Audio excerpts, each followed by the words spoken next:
Some people were complaining about how low October orders were. But what can make October orders look good? November. I'll be telling you about that in just a moment.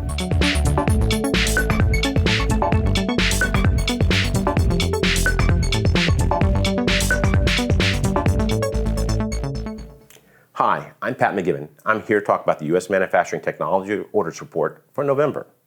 November orders came in at $320 million. That's down 15% from October's $376 million. And that leaves us for the first 11 months of 2019 at $4.1 billion, down 19% from the $5 billion we had for the first 11 months of 2018. That is exactly on track with what we were telling people since the beginning of January, back when we were saying that we saw 2019 coming in around 20% down from 2018. Still a good number because 2018 was wonderful.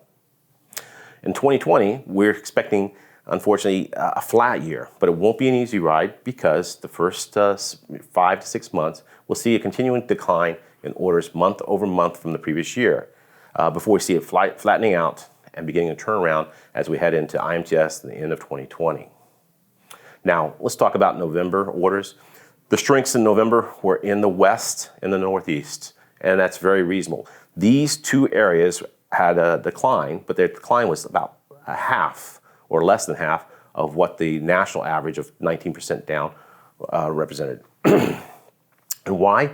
Because these two regions are rich in the industries that did well in 2019: aerospace, medical, power, and then engine turbines.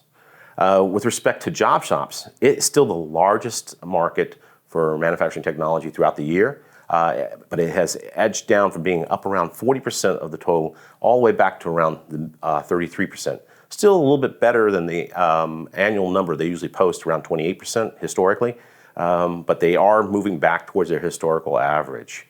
And one of the reasons is that there seems to be a skittishness, and what a skittish nature of placing orders for really expensive equipment, it cuts across the board. It seems to be even more intense, though, in the job shop area, where not only are the business and economic conditions and the things we hear in the news disturbing, they're also seeing that their key customers who are using them for additional capacity have increased their capacity over the course of the last 2 years and have begun to move pieces of the work that they've been putting into the job shop industry back into their own plants. Something that they're concerned about over the course of the first half of 2020, of course. We've also heard from people in the field that November was a very aggressive month by players in the manufacturing technology market. In other words, everyone was very eager to move units. This is particularly true if in the lower 2/3 of the market. If you think about A being the simplest of the machines and C being the Star Wars type machines, one-offs, the A's and B's were being very aggressive in moving units because they had, in many cases, inventories beginning to build up, and were trying to get those units out of those inventories and into the hands of their customers. The most aggressive they've been since October of 18 and February of 19. And by that I mean units didn't decline nearly as quickly as dollar volumes for the industry and the market did in those 3 months over the course of the last year and a half. Other points that came out of talking to people in the field is that there didn't seem to be any end-of-year rush to get investments and orders in place before the end of the year for tax reasons. And it's clear that the tax reform bill of 2017 has set an expectation about what the tax situation will be for the next 5 years, out to 2022. And as a result, people are spreading the use of their 179 limitations and using bonus depreciation on a more even keel instead of rushing to wait until the end of the year and Congress telling them what the rules will be in November or early December. Everyone out there is concerned about the auto industry. It started off poor, had a bit of a pickup in the mid-year, and then fell again as we got into October and November.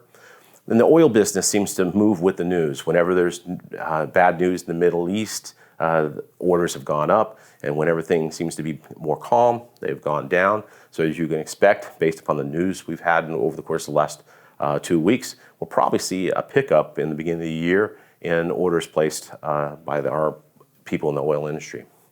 There's been a positive rebound in people's expectations for 2020. While most are still seeing a rather relatively flat year, and that's what their sales forecasts are aimed at, they do see less likely that we're going to have a significant downturn in 2020. Of course, you never know what's going to happen. Upsides of the news over the course of the last quarter, the trade deals we've made with China and with Canada and Mexico with the new version of NAFTA 2.0 means that the agricultural products will probably see a rise in demand. And as a result, we'll probably see our farmers and people in the agricultural industry beginning to increase their demand for equipment, and therefore probably an increase in capacity utilization, and therefore an increase in orders for manufacturing technology during the second, third, and fourth quarter of 2020. So with that, I'll be back at the end of January to share with you what the holiday season's yielded for us as far as the manufacturing technology market.